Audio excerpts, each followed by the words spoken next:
Hay heridas que no cierran, aunque pasen los siglos. Hay pueblos que, en su miseria, siembran sin saberlo la semilla de su propia destrucción. Y hay momentos de la historia en los que el hambre, el orgullo y el miedo se unen para crear un monstruo que devora todo a su paso. Esta es la historia de uno de esos momentos. Un periodo donde la economía quebrada de una nación dio forma a una de las ideologías más crueles de la humanidad. Donde el dinero se mezcló con la sangre y donde la miseria se transformó en odio. No fue casualidad.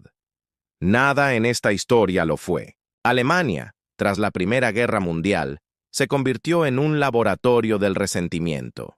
Un terreno fértil donde el desempleo, la inflación y el hambre prepararon el camino para el ascenso del fanatismo. Pero detrás del ruido de los cañones y los discursos incendiarios, hubo otra historia, más silenciosa, más calculada. Una historia de riquezas robadas, vidas arrebatadas y bienes convertidos en símbolos de poder. Cuando el régimen nazi alcanzó su cúspide, millones de judíos fueron despojados de sus derechos, de sus nombres y de todo lo que alguna vez les perteneció. Sus casas, sus empresas, sus joyas, su arte y hasta sus cuerpos. ¿Pero qué fue de todo eso después? ¿Dónde terminó la fortuna de los muertos? ¿Y qué ocurrió con el dinero manchado por el horror? El año era 1919. Alemania se encontraba arrodillada ante el mundo. La Gran Guerra había terminado, pero lo que siguió fue una humillación sin precedentes. El Tratado de Versalles, firmado ese mismo año, impuso condiciones devastadoras. Alemania fue obligada a reconocer su culpa como única responsable del conflicto y a pagar reparaciones de guerra colosales. Miles de millones de marcos oro que el país, literalmente, no tenía. Los aliados, especialmente Francia y Gran Bretaña, exigían pagos inmediatos. La industria alemana estaba destruida, sus minas ocupadas, su ejército reducido a un símbolo. El orgullo nacional, herido. Mientras las potencias vencedoras celebraban la paz, en las calles de Berlín el hambre comenzaba a devorarlo todo. El costo de los alimentos se disparó. Las familias vendían sus muebles, sus ropas, sus anillos de boda, para comprar un poco de pan.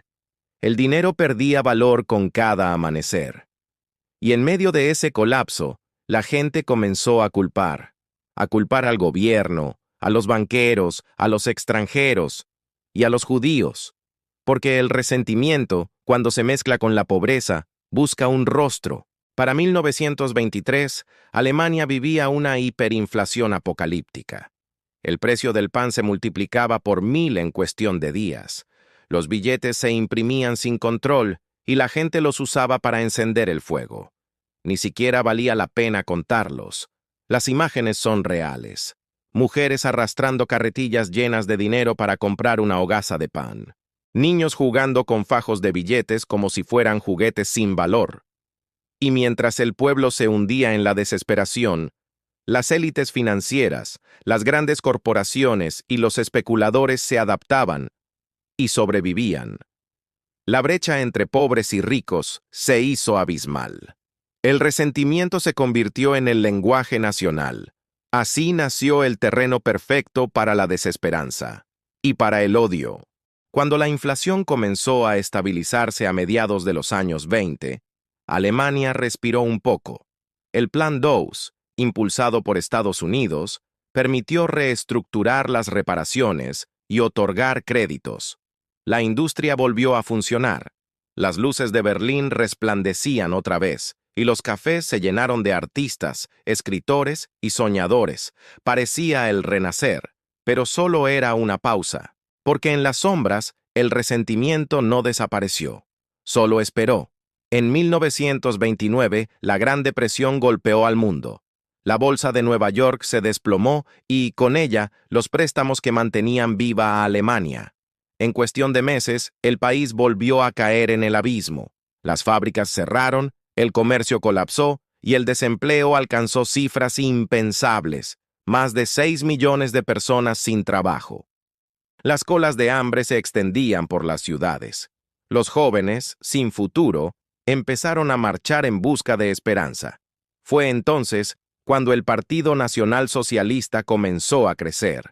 Un partido que prometía devolver el orgullo perdido, que ofrecía pan, trabajo y un enemigo común. En los discursos, la culpa no recaía sobre los errores del Estado ni sobre las potencias extranjeras, sino sobre minorías internas: los judíos, los comunistas, los liberales, los enemigos del pueblo alemán. El mensaje era claro: nosotros no hemos fracasado, nos han hecho fracasar. Y esa frase resonó como un eco en la mente de millones. El nazismo no nació del poder, sino de la necesidad. Fue un movimiento alimentado por la pobreza y sostenido por la rabia. Hitler supo manipular el lenguaje del sufrimiento. Prometió orden, estabilidad, riqueza, pero sobre todo, prometió venganza. Y el pueblo, exhausto, desesperado, le creyó. Los judíos fueron retratados como los grandes beneficiarios del sistema capitalista que había destruido a Alemania. El antisemitismo, que llevaba siglos enraizado en Europa, se convirtió en política de Estado. A partir de 1933, con la llegada al de Hitler poder, las cosas cambiaron de forma abrupta. Las primeras leyes antijudías prohibieron a los judíos ocupar cargos públicos, ejercer ciertas profesiones y participar en el ejército. Poco después, se les expulsó de las universidades y se les prohibió poseer tierras. El discurso era claro: Alemania debía purificarse, y la purificación significaba eliminar a quienes eran considerados impuros. Pero no solo en el sentido racial, también económico. Los nazis creían que, para devolver la prosperidad al país, debían recuperar las riquezas perdidas en manos de los otros. Y así comenzó una de las campañas de confiscación más metódicas de la historia moderna. El robo no empezó con la violencia, sino con el papeleo, con leyes, decretos y firmas que despojaban a miles de personas sin necesidad de disparar un solo tiro. El proceso se conoció como la arianización, una política mediante la cual los negocios, propiedades y empresas judías eran transferidas a ciudadanos arios o al Estado. Las presiones eran brutales. A menudo, los propietarios eran obligados a vender sus bienes por precios ridículamente bajos. Otros eran directamente expulsados y despojados de todo. La ironía era cruel. Cada acto de saqueo se justificaba con la bandera de la legalidad. Los bancos colaboraban, los abogados certificaban las transferencias, los notarios ponían sus sellos, y el Estado lo registraba todo, cuidadosamente, como si se tratara de un acto legítimo de justicia. En 1938, tras la infame Noche de los Cristales Rotos, el saqueo se convirtió en una avalancha. Miles de negocios judíos fueron destruidos, sinagogas incendiadas y hogares invadidos. Las aseguradoras, en lugar de pagar los daños a los judíos, entregaron el dinero al Estado alemán. Así, el régimen se enriquecía mientras el pueblo aplaudía. El odio, cuando se vuelve rentable, deja de ser moralmente incómodo. La riqueza judía confiscada se convirtió en el combustible de la maquinaria nazi. Oro, propiedades, arte, fábricas, joyas, todo era absorbido por el Reich. Nada se desperdiciaba. El despojo se volvió rutina. Y la rutina, normalidad. Cuando comenzó la guerra en 1939, la apropiación alcanzó una escala industrial. Ya no se trataba de expulsar, sino de exterminar. Los judíos de Europa eran transportados en trenes hacia los campos de concentración, y cada tren llevaba no solo personas, sino también sus pertenencias.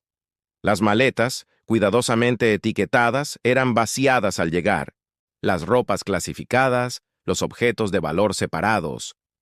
En los campos, las pertenencias confiscadas se almacenaban en enormes depósitos conocidos como Canadá, un nombre irónicamente asignado por los prisioneros, porque allí se acumulaba la riqueza. Riqueza que ya no tenía dueño. Los relojes, anillos, collares y dientes de oro se fundían. El cabello humano se empaquetaba para la industria textil. Los huesos, incluso, eran utilizados para fabricar fertilizantes. El cuerpo humano se convirtió en materia prima. El saqueo no era un acto aislado.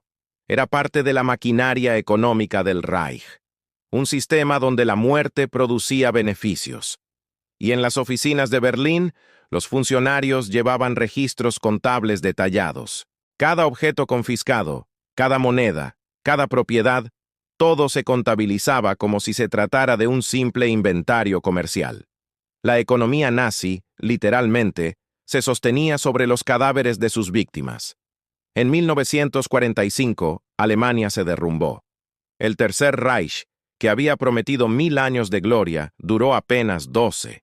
Pero al caer, dejó un rastro de destrucción material y moral que aún hoy se siente. Cuando los aliados ingresaron en los campos de concentración, descubrieron la magnitud del horror. Montañas de objetos personales, dientes, joyas, ropa, cabello, millones de vidas reducidas a mercancía. Las cifras estremecían, pero detrás de cada número había una historia. Una familia, un apellido, una herencia que jamás volvería. Los ejércitos aliados comenzaron a confiscar los bienes nazis. Sin embargo, la mayoría de los bienes robados nunca regresaron a sus dueños. Muchos fueron destruidos, otros revendidos, y una parte significativa desapareció. El caos del fin de la guerra permitió que los tesoros del Reich se dispersaran por toda Europa. Arte, oro, dinero en cuentas secretas. Las rutas del saqueo se convirtieron en rutas del silencio, y mientras el mundo intentaba reconstruirse, la memoria comenzó a borrarse. Cuando el horror fue revelado, el mundo prometió no olvidar. Pero prometer no es lo mismo que recordar. Miles de alemanes comunes se beneficiaron, directa o indirectamente, del despojo. Casas que habían pertenecido a familias deportadas fueron ocupadas. Negocios expropiados siguieron funcionando bajo nuevos nombres. Y nadie preguntaba de dónde venía nada, porque preguntar significaba reconocer, y reconocer implicaba culpa. La sociedad alemana, devastada y avergonzada, eligió callar. Durante años, el tema del Holocausto fue tabú. El país se enfocó en reconstruir su economía, no en revisar su conciencia. El silencio fue más rentable que la verdad. Durante las décadas de 1950 y 1960, Alemania Occidental resurgió de las cenizas. El Plan Marshall ayudó a reconstruir fábricas, ciudades, infraestructura. El país renació. Pero bajo la superficie aún latía la herida. Muchos de los empresarios y banqueros que habían colaborado con el régimen conservaron sus fortunas. Algunos incluso ocuparon cargos en el nuevo gobierno. El sistema prefirió mirar hacia adelante, no hacia atrás. La memoria se volvió incómoda y el pasado, negociable.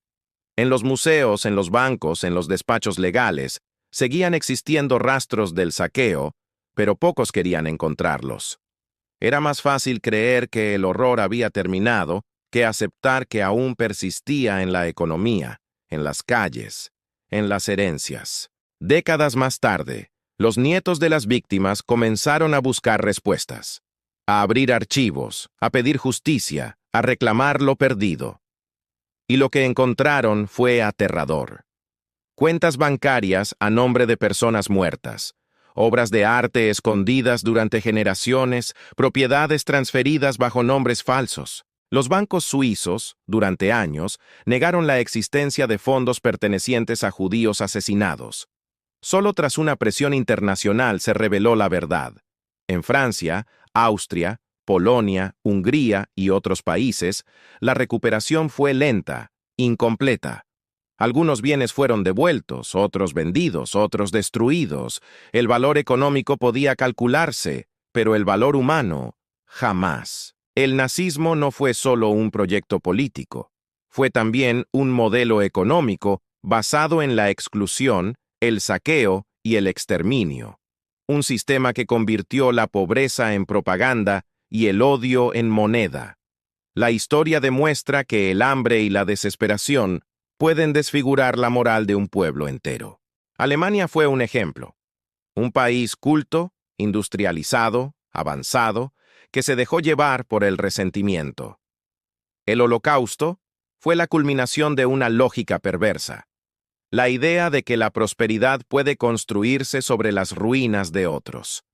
Hoy, más de 80 años después, aún existen bienes no devueltos, fortunas sin dueño y silencios incómodos. Pero más allá de los objetos materiales, lo que permanece es la deuda moral.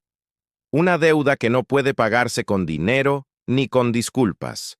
Porque lo robado no fue solo oro, fue la dignidad, la identidad, el derecho a existir.